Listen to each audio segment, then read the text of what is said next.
The top 6 guitar greats on Stevie Ray Vaughan is hailed as one of the most influential blues musicians.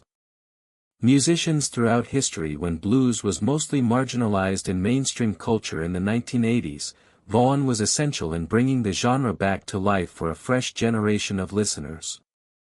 Despite having a tragically short career, Vaughan put out 6 captivating recordings that demonstrated his amazing musicianship and deep affinity to the blues. He gained recognition as the frontman of the Texas-based band Double Trouble, which resulted in partnerships with legendary musicians like David Bowie and Jackson Browne. Soul Soul and his breakout albums were unable to withstand the weather. He became a modern blues legend in Step 1989.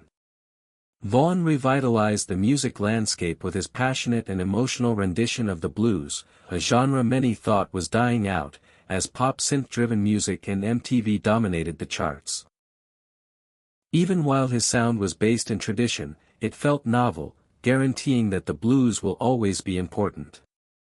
Vaughan and Double Trouble received recognition in 2015 when they were admitted into the Rock and Roll Hall of Fame. Vaughan was impacted by many blues greats, including Albert King. My friend Otis Rush Clapton, Eric Hendricks Jimmy and Mac Lonnie. But even though Vaughan's career lasted only 7 years, his legacy lives on because Stevie Ray Vaughan not only preserved but also revived the blues, influencing many guitarists around the world with his unique tone and emotional expression. The top 6 renowned guitarists who drew inspiration from Stevie Ray Vaughan are listed below. Mayer, John Mayer, who affectionately calls himself a Stevie Ray Vaughan wannabe, has long admired Stevie Ray Vaughan. Having played many Vaughan songs, his deep regard for Vaughan is clear in both his words and his performance. Inducting Vaughan and Double Trouble into the Rock and Roll Hall of Fame was one of Mia's greatest accomplishments.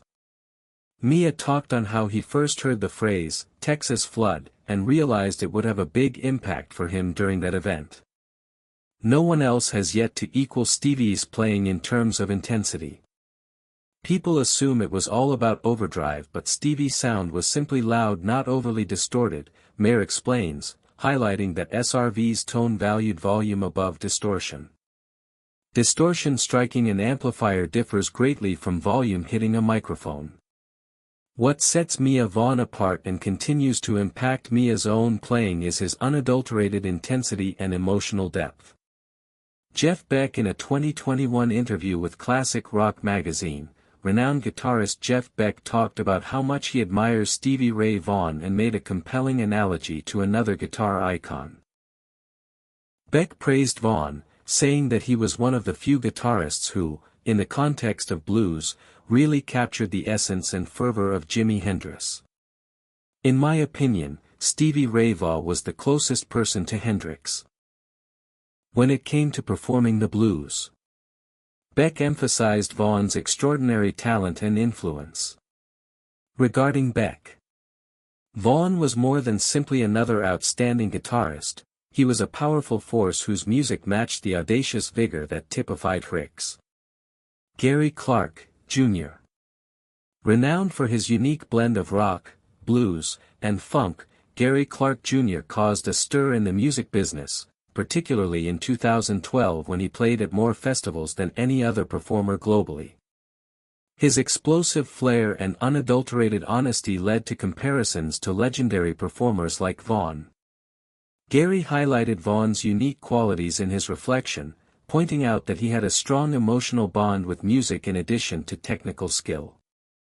He had the feel in his hands. Gary said that Vaughan's natural guitar playing made it seem like an extension of himself. According to Clark, playing the guitar is like speaking in a conversation using musical notes as syllables. He appreciated Vaughan's expressive style and his ability to use his guitar to generate a variety of moods. When B.B. King reflected on his initial meeting with Stevie Ray Vaughan, he explained how their relationship developed into a deep tie akin to a father and son. Stevie had many ways to display his talent and a sincere knack for the blues, with his hands flowing effortlessly. According to King, he played with effortless ease. He could start a groove and it would just keep going with endless ideas. Something I don't have. Stevie had the capacity, but very few people do. Buddy Guy. Throughout the 1980s, Vaughan frequently performed with Buddy Guy, a legendary figure in American blues and one of his personal favorites. One particularly memorable performance was at Buddy Guy's Legends in 1989. Buddy praised Vaughan in his autobiography "When I Left Home" for both his musical ability and for rekindling interest in blues music at a time when it was losing ground.